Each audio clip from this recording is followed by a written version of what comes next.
All right, ladies and gentlemen, I'm going to get going because we've all got beer to be drunk, especially if it's Guinness this afternoon. Welcome to this session. It is called Ask the Experts. And those are your instructions for this session. We will be asking these people questions, and I've been told that if there aren't enough questions, then we won't let you leave. So for your sakes, I would think of some good questions to ask these experts who we have for the next 40 minutes or so. Let's meet them. Joanne Sweeney is the founder of the Digital Training Institute, a published author and a passionate podcaster. Happy St. Patrick's Day, Joanne. Thank you very much. It gets a round of applause there. Happy St. Patrick's Day. Excellent. I'll take all the credit. Yeah, it won't on the fourth time, I'll tell you. What does Digital Training Institute do then? Yes, we design bespoke training programs for the radio sector and also for government and public sector, also help them with strategy. So really helping them belong and build their confidence and competencies in the digital age. And one of the things you specialise on is social media. Yes. And how that fits with podcasting. How is podcasting doing in terms of social media? Do we understand how to do it properly? Well, I mean, social media is a real driver of three key ingredients. One is visibility, two is discoverability, and three is relatability. So I think they're the three key ingredients that we need to grow our podcasts and to reach those new audiences. One of the previous sessions, I think, in this room said that when asked why people don't listen to podcasts, it's because they don't have the awareness. We know that YouTube has the biggest podcast library, but social media is really driving discoverability, with social media SEO now being king. Google has been disrupted in the search market, and people are searching on social. So if you want to grow your audiences, make sure that you're optimizing for search. Well, there's a piece of advice for us to start with. Liam Thompson is well known to many for his work in radio over the past 30 years, from Century Radio and Dublin's 98 FM to Virgin Radio UK and Magic in London. Liam, happy St. Patrick's Day. Thank you very much. Thank you very much. Thank you, yes. You're involved in podcasting too. Tell me about Daft Doris. So Daft Doris is the production company that myself and Jamie East, who you may know from Holy Moly and Big Brother and various other things. And Virgin Radio, I believe. Virgin Radio, indeed, yes. So he and I set up our production company just before the pandemic hit to create a commuting podcast, all of which sounds like we were just slightly off the mark there. So our primary product is a podcast called The Smart 7. Which is a daily news podcast, 7 stories in 7 minutes at 7 a.m., 7 days a week. We really leaned into the 7 thing. It's been quite successful. We've been making it for 4 years now, publishes every day. We have over 15 million downloads so far, and we're part of the Spotify Daily Drive playlist at the weekend, so that helps to drive that kind of awareness and traction for it. So that's part of my podcast experience. I also work for a startup podcast company called Audi, developing formats and creating formats. And it's an interesting, the last session, Meera was talking about podcasts and formats in podcasts. It's so important to get those formats right and to put the effort into building the format before you launch the podcast. And a strong idea that people can explain to their friends is critical in terms of driving that word of mouth. If it's a complicated concept, if it's not clearly thought through, if the talent's not right, it won't click. And there's 4 million podcasts or whatever. I can't remember what your latest count was on podcasts, James, but it's growing all the time. So you have to stand out. Yes, no, indeed. It's either 4.2 million or 2.8 million, depending on which figure you want to have a look at, is the total amount of podcasts out there. Brett Spencer is Director of the Centre of Podcasting Excellence at City University of London and is looking after the first MA in podcasting in the UK. Do you have any Irish in you, Brett? No. Sorry. Well, happy St. Patrick's Day anyway. Thank you. Tell me what the thinking was behind an MA in podcasting? We were responding to a need in the market, and we put together a group of people from around the industry, from Spotify, the BBC, Sound, lots of other places, Acast, and they were saying to us that they were finding it really difficult to find sort of fully rounded podcast producers. And at that time, 3 different companies said that they'd been through interview processes and not come out with anybody. So we responded to that really, and they helped us shape what the course is. So the course is kind of 50% how to make a podcast, storytelling, narratives, etc. But also the other 50% is all the other stuff that you're hearing about today, whether it be marketing, social media, how to write a host read, launch plans, monetization, working with platforms, a lot of stuff that Arielle was talking about earlier in her session. So we're trying to produce fully formed, rounded podcast producers, and one day a week they get to spend a day with some of the companies that have been supporting us, Goalhanger, Persophonica and others, and hopefully that will lead to them being in the job market. And Spotify have just partnered with you for something, haven't they? Yes, so we've just announced that Spotify have given us a scholarship of £25,000, which will allow us to find somebody from an underrepresented community who wouldn't necessarily have the means to be able to afford to do an MA or study in London, and have them join the course next year. We also got a bursary from Goalhanger as well, so we're trying to make sure we've got a bit of a diverse intake. And I would recommend you have a look at this man's page on the City University of London website, because it's like a CV. It's got, I think, 30 jobs that you've previously done on there. Give me 5 of the That jobs. just sounds like I've been fired from a lot of places, James. Give me, I prefer promoted. Thanks. Give me 5 of those jobs that you've recently done, just to prove how much of an expert you are in this field. Well, I was involved when podcasting started at the BBC in 2004, and I'll talk about that tomorrow and what that journey's been like. But I was at the BBC for a long time, head of digital for the music networks, Radio 1, Radio 2, 6 Music, worked at 5 Live, left the BBC to work for Bauer as digital content director. So, I've been around for a bit. And Arielle Nissenblatt is... I'm not Irish. Let me... Well, Sorry I was so excited about that. I didn't mean to be.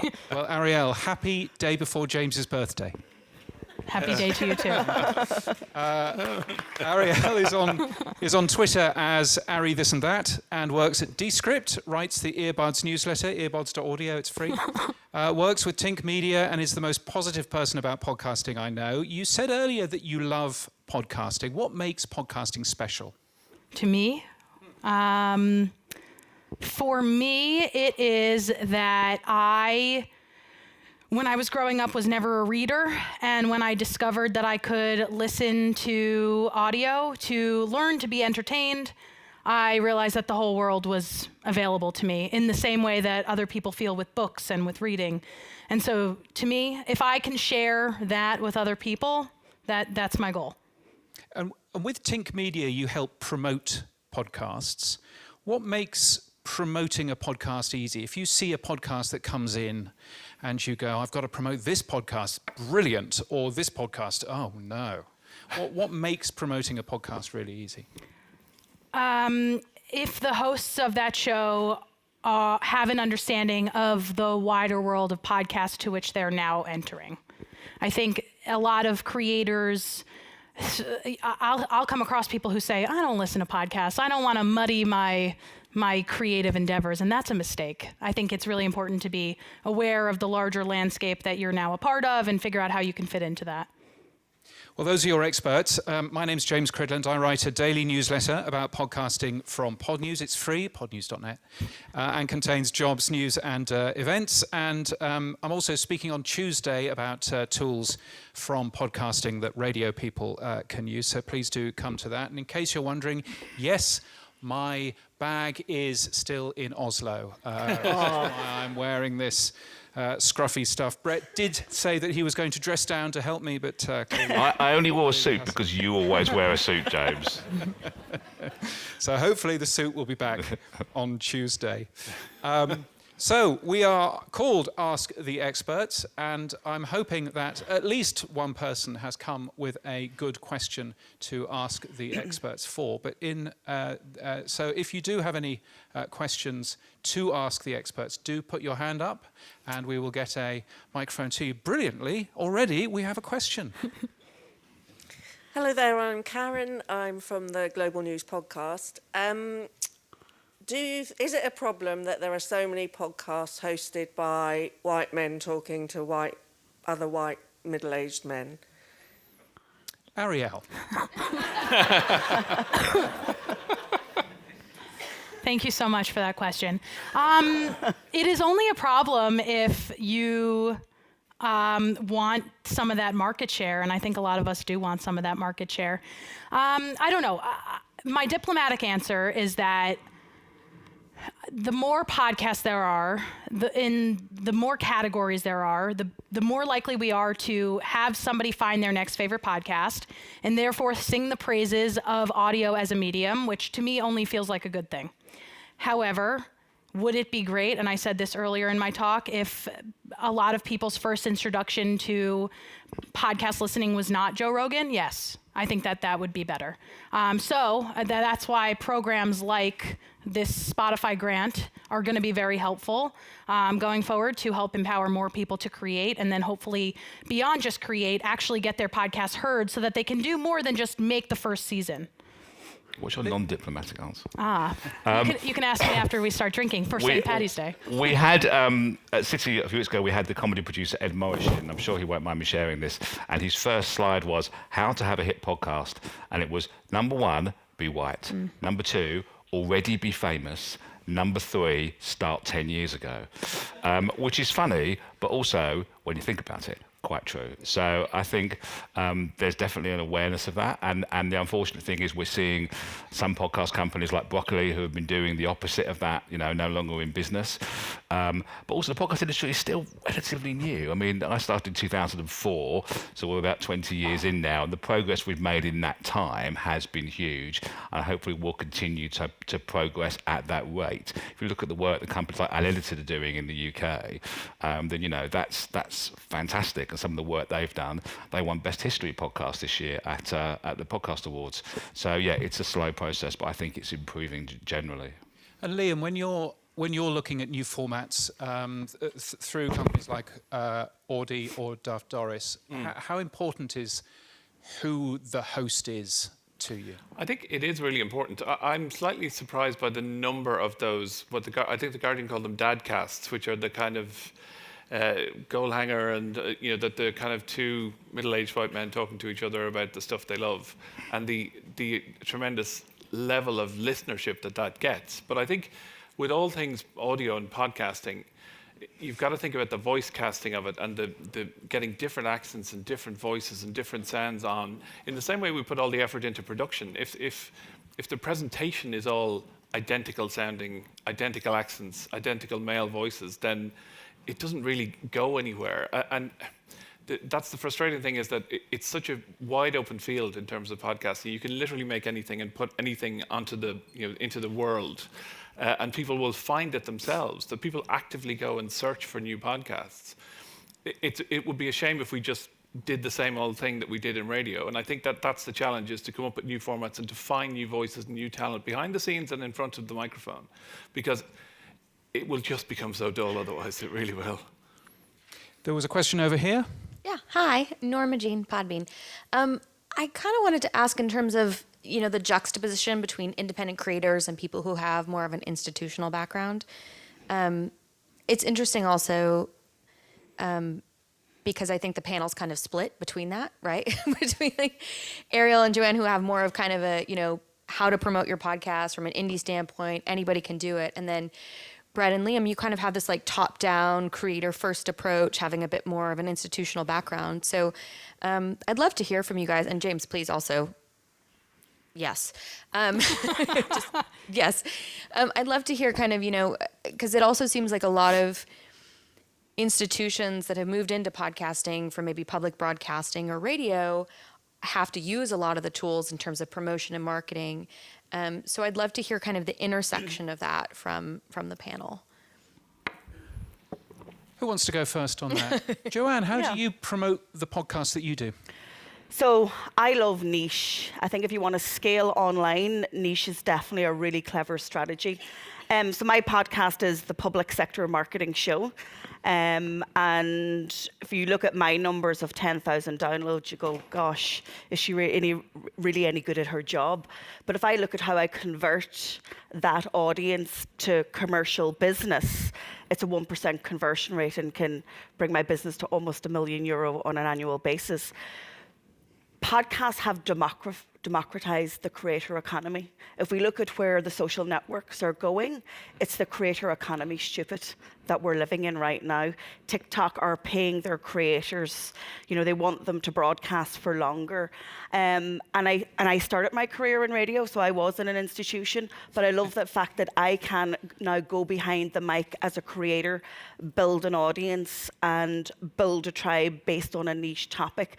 So I think that in my experience, looking at creators outside of radio, very often I see them doing a better job than people within mainstream radio because they don't have that platform and they work hard. And also they're not afraid of visibility and showing up front of screen. So it's a very interesting time. And I think how the social networks are evolving their monetization strategies is really speaking to those independent creators. I'm curious, there's a company called Calaroga Shark Media, which is a company that makes short-form podcasts. It's a two-man company, two white man company. One of them is an Australian, one of them is from the US, and they are both ex-radio, and they have used radio and the tools that we learnt in promoting radio to they've used those particular tools to help them promote and to help them, work out where they're actually going. And I think it's always really interesting looking into what they're doing. They started, for example, a podcast which is all about, it's called Song Explorer, not Song Exploder, Song Explorer, but it does exactly the same thing. But they started with a whole week of Taylor Swift songs just before the Grammys because they knew that Taylor Swift would be searched a lot just before the Grammys where she was going to announce, it turns out, a brand new album. And so, learning all of those little tips and tricks that come naturally to us in radio is, I think, really interesting in terms of a promotional thing. And we'll probably dive into that a little bit more. There's a question at the front here. Yes, hi, my name is Caroline Salzinger. I work for the Swedish Radio. I'm a program developer. And I'm at the moment spending a lot of time thinking about the future for news podcasts. Especially for us being like a traditional radio company, we are quite stuck in the radio way of doing news. Yeah. And then there was the daily, and now I feel like we're a little bit stuck in that format. So I'd like, what trends do you see? Do my work for me. Okay. What do you see in I can start tomorrow. So I think this is one of those things that's quite interesting to me is and James, you're talking about using some radio's promotional techniques in podcasting, but there's a fundamental error that radio stations sometimes make when it comes to podcasting, which is assuming that the tone of voice and the approach is the same, and it's not the same. And you need to immerse yourself in podcasting and listen to podcasts and soak up the way that people listen to podcasts and how they consume them. Largely on headphones, largely they're sort of a self-selected audience, so they will go and find what they're interested in. And I think our format is a very tight, very specific format aimed at a kind of commuting audience, and that's the kind of, we get messages from people who are like, I listen in the shower, and when it's over, I know the shower is finished. I have to get to work. So there's a little bit of that radio kind of habit thing, and I think the daily and that kind of take a topic and then do 40 minutes on the topic, that format feels like it's kind of run out of steam as well. So the most important thing with podcasting is that you have so much space to innovate. So I would probably make 3 different types of podcasts, promote them differently, and see which one people respond to. I think if you just try and do what's there already, you will get a certain amount of interest, but not much more than that. And that difference between thinking linear in terms of radio and thinking self-selecting audience who find what they're interested in is a really significant shift in the way that we need to think about audio. Brett, make a few things and throw them out there and see what happens. Brett, you have significant experience in this in your time at Radio 5 Live from the BBC as well. How would you answer that question? Well, I think it's reaching a different audience. So, if you look at something like The West is Politics, which is about to do a show at the O2 Arena in London, which holds 20,000 people. Now, just to repeat that, that's a news podcast that's going to do a show for 20,000 people at the O2 Arena, which is mad when you think about it. And that's a different audience. That's an audience a young audience that's not reading a newspaper. They're not watching the news on television. They're kind of disengaged from that. But this is how they're getting their news. They're getting it from that show, from news agents, from the global newscast that the BBC does, from newscast. That's a different audience that are being reached. And it was interesting. There was a stat this morning. I can't remember which country it was. It might have been Germany. It might have been Sweden, where it said that the number of people listening to podcasts was the same as radio, which was fascinating. So I think there's that thing about reaching a different generation, and there's also a different way of telling stories. So if you're a broadcaster, you might in your news show be able to do a 5-minute interview or do a quick hit in a drive time program, but you can tell a story at much greater length, as we've seen the Daily do, and broadcasters I think are using podcasts in a way to do that. At the moment in the UK, everyone has to have an election podcast because there's an election coming this year. Not sure what they're all going to do with them after the election, but that's I've just worked a bit on one of them. There's a big rush to market for election podcasts because it's a way of reaching that different audience. Elections, brilliant. That's what we need. Can I add something to Of course you can. I don't come from radio, but I listen to 5 news podcasts every day. So I would recommend, I listen to The Daily Zeitgeist, which is an hour-long comedy-driven show that takes a minute to get into, but once you do, those inside jokes are your inside jokes. I listen to The Journal from Spotify. I listen to Today Explained from Vox. I listen to The 7 from The Washington Post. I really listen to a ton of them. And of course I listen to Podnews, but that's not about world news per se, but I do listen every single day, podnews.net. And what I would say is this is going to sound like easy advice coming from somebody who doesn't work for your organization, but hire somebody who's never worked in radio to make a podcast about news. Because I don't come from radio, and I think because of that, whenever I am set out to make a podcast, it does not rely on any radio tropes because I don't come from that. So I think that will help a lot in the creation of the intellectual property. That's really interesting. So actually seeing that having a radio background might even be a disadvantage in that you've learnt stuff that right. That otherwise. By the way, liamthompsonconsultant.com. There's a question at the back. Hello. Yeah, there's another question follows on from that news question really. I'm Nikki. I'm from Sounds. We've launched recently a latest news playlist, which is short form news that you can play in kind of auto plays one after another.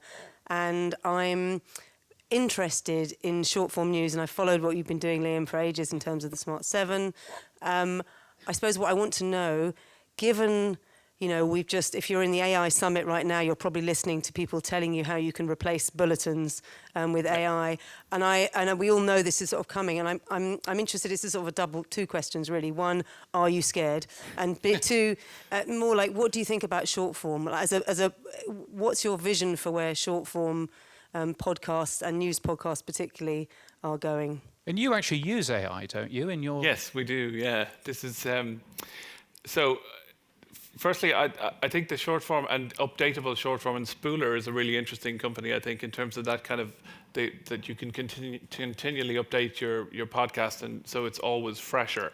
And that's a really interesting concept we kind of played around with but never got to actually get our teeth into. But I think they're a company that's worth looking at in terms of where news technology could go. In terms of the Smart 7, so the Smart 7 started off with Jamie East voicing the episodes, and then he got himself quite a fancy job as head of podcast at the Daily Mail. And so what we did was clone his voice using a company called 11 Labs.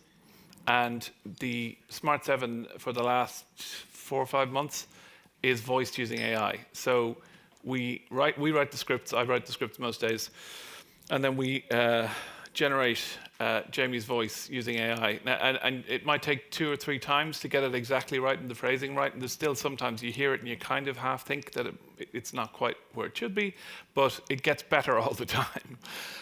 They keep updating it and tweaking it, and it improves all the time.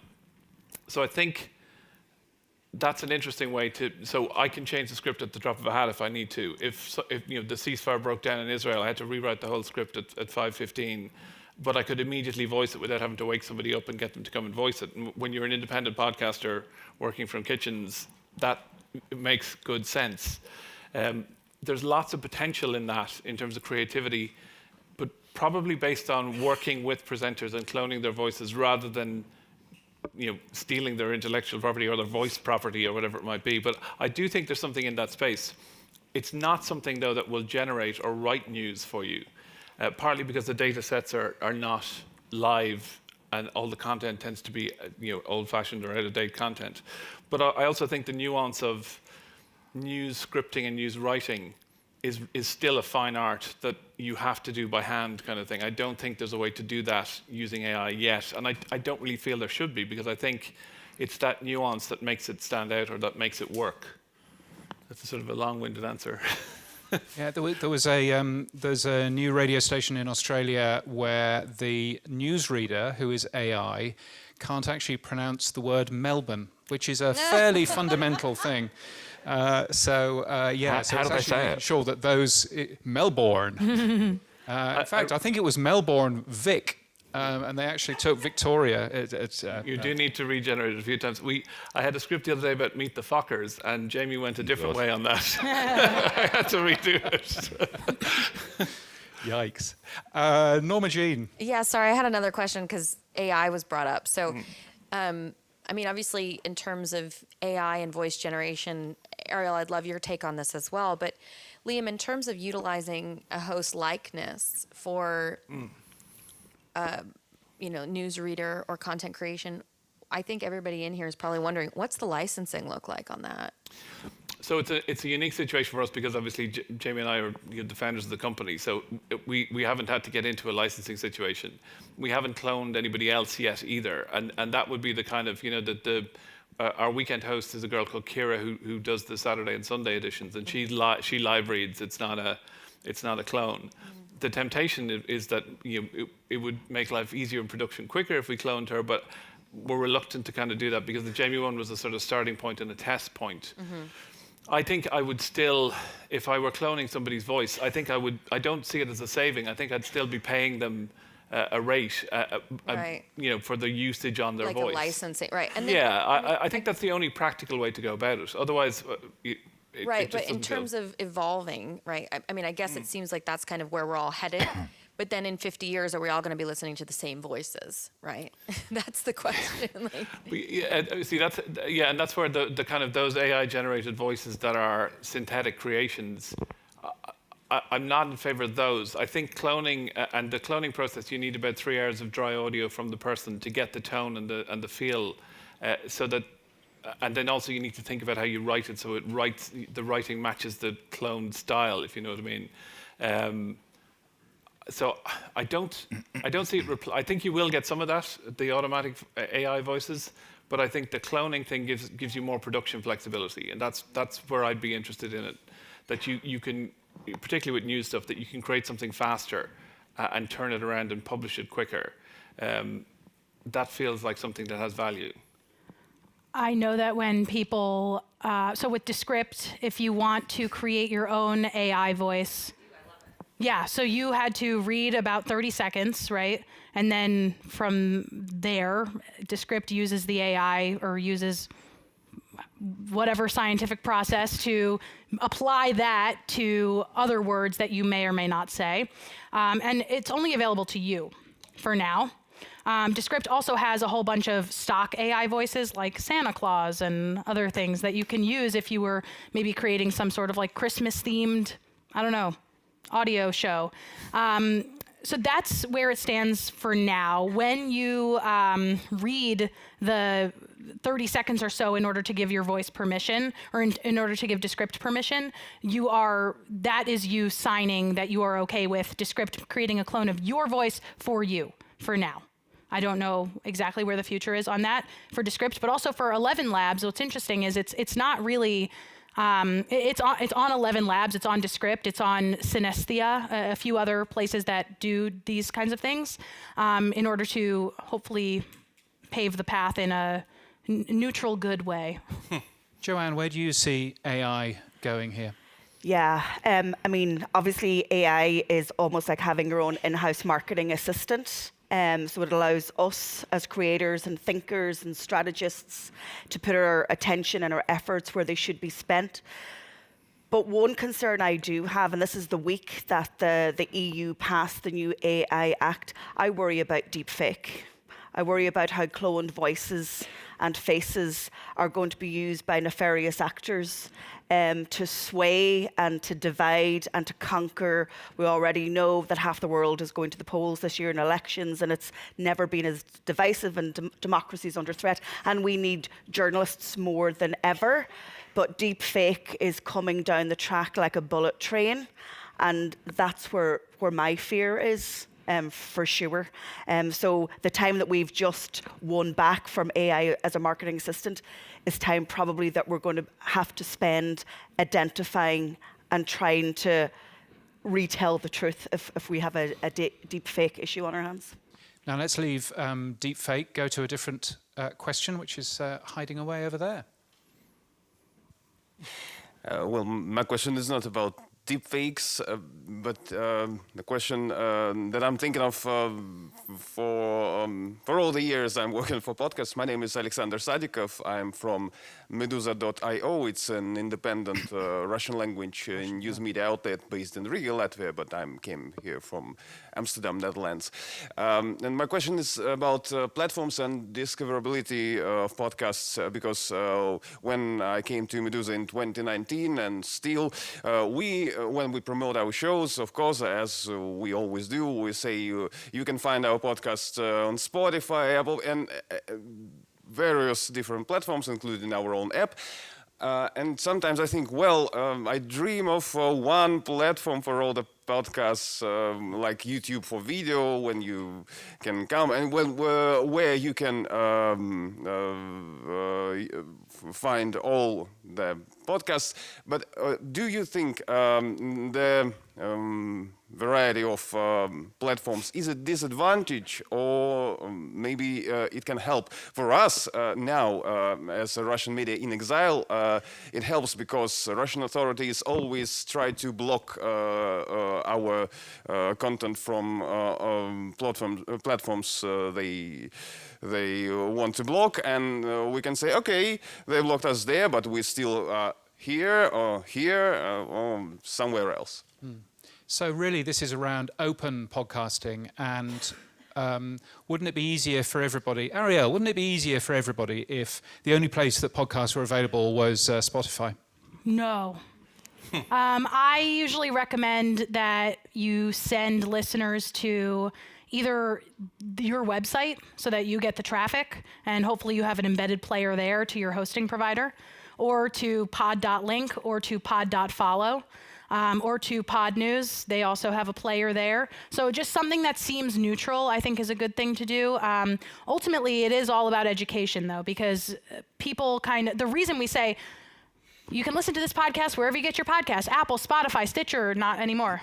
That's kind of just in my head. Apple, Spotify, Google Podcasts. Not anymore. A ton of other places. The reason we say that is because we want to make sure that every single person knows that if they hear the right thing, they will know that that's where you can listen to the podcast. But I think if you are transparent with your listeners, if you have space within your podcast to say, by the way, we're going to stop saying all of those different things, and instead we're just going to tell you to go to our website, or we're going to tell you to go to Apple, or we're going to tell you to go to this one place, you can do that. You know, you have the flexibility. It's not, you don't have the network restrictions that radio gives you, where you only have like 45 seconds to do your sign off. You know what I mean? So we can do an education, we can run an education play where we say, podcasts are available everywhere, but we don't want to spend time telling you that. So we're just going to tell you to go to arielnissenblatt.com/podcast. Yeah, and also, if you can't be bothered to launch your own website, then Podpage is a very good tool, which essentially just makes a complete podcast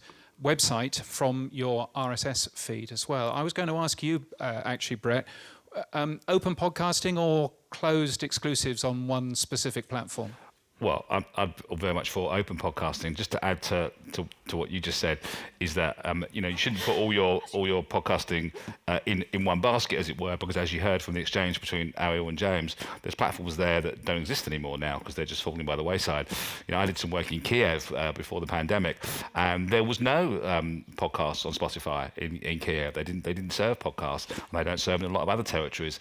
So things are still changing. So having your podcast everywhere, but also having it in your own spaces where you can actually direct people to more of your content is really important. And your question was about open podcasting. Yeah, I think podcasting should be open. However, I do understand the priority for some public service broadcasters to have content on their platform and drive content on their platform.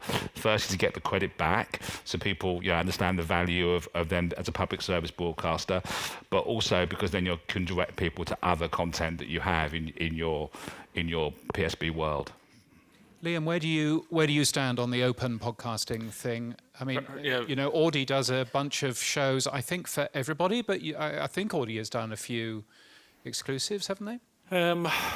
I think they trying to remember. Yeah, I haven't worked with them for a little while, so it's primarily a sort of an aggregator now more than a creator. So I think the open thing is important, and I think it's interesting to see the deals falling away, the Spotify deals, and somebody said earlier the dumb money has gone from podcasting. I mean, the dumb money was great, but when people say they're worried about podcasting, there are sort of two things to worry about in podcasting: the ad revenue, but also the money that's spent on production. And the money that's been spent by big companies on production has almost disappeared. So those kind of big Wondery, Spotify, all of those kind of deals have either disappeared entirely or drawn back. And most of the, Joe Rogan's been released into the wild now as opposed to just on Spotify.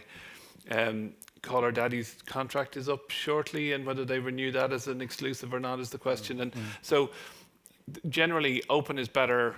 It's easier for everyone to find them.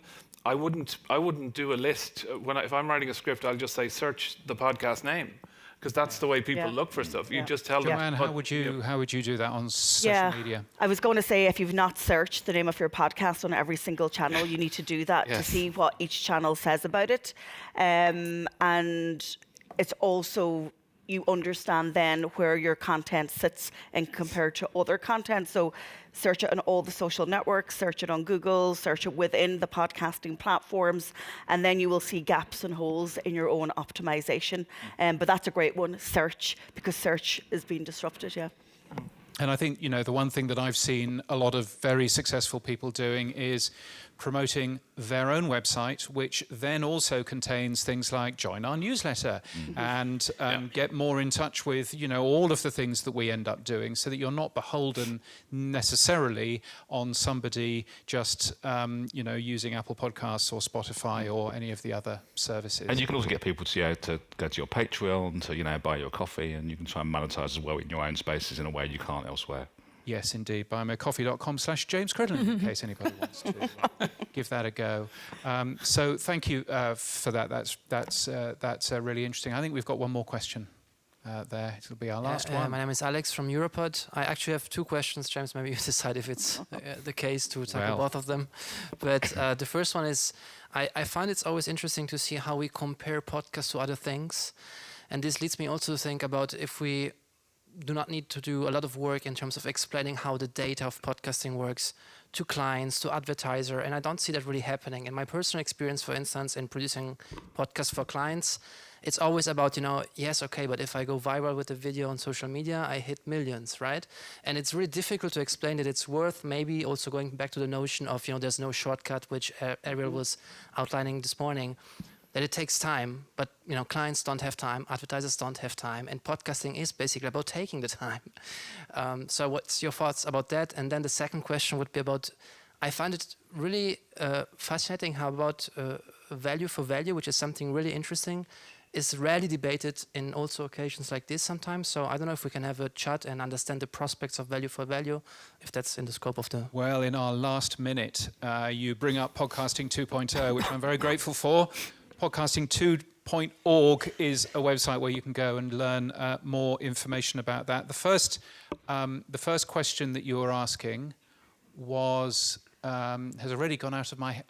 Me too, but I had an answer. Explaining the value and the metrics of podcast clients versus exactly right.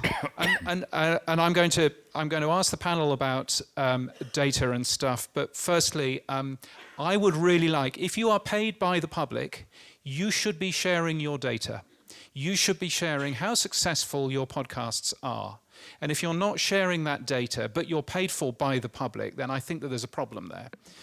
So personally, I think that any public broadcaster should be sharing the amount of downloads that they're getting for every single show in the public, wherever they are. And I don't understand why you wouldn't do that to those people who are paying for that. If you do want to go and see some actual real download numbers, then you'll find some, if you go to podcastbusinessjournal.com/data, podcastbusinessjournal.com/data, you will see around 400 different shows in all forms of genres and actually see the real download numbers for those, which they all share openly. And those are fascinating watching because you end up seeing things that you think should be massive successes and they're only getting a few thousand downloads per episode, and you go, oh well, that actually helps put things into context. The press releases that you'll see all say millions of downloads in just 1 month,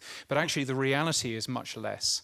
So I think that that's worthwhile mentioning. Anyway, after that slight high horse, does anybody have anything extra to add on data and sharing and how we talk to users? Joanne?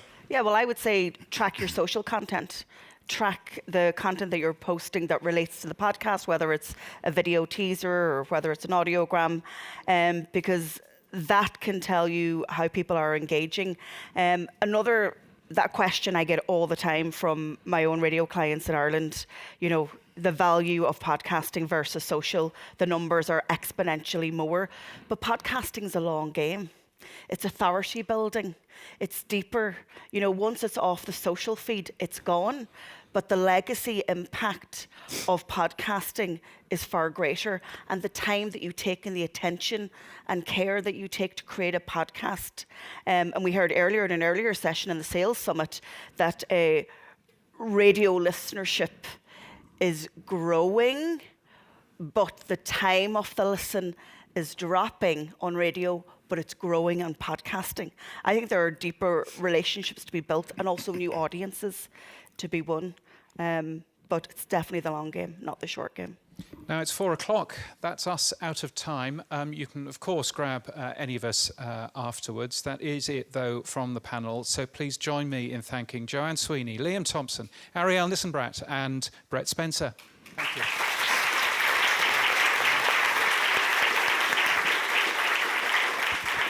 I'm James Cridland, and here to say goodbye is Sam Bonham. Well, I haven't got much to say apart from goodbye. There is a networking event happening, I think, directly outside in the exhibition, which starts now. Then there is the film that's taking place, the Nickelback film at 5:30. I think that starts this evening, which is in town. And then the evening drinks tonight start at 7. It's all on the app. It's all on Swapcard, so do check it out. Thank you so much, everyone. Thanks to all of our speakers. Questions. Thanks to you guys for your great questions. Questions. Thank you.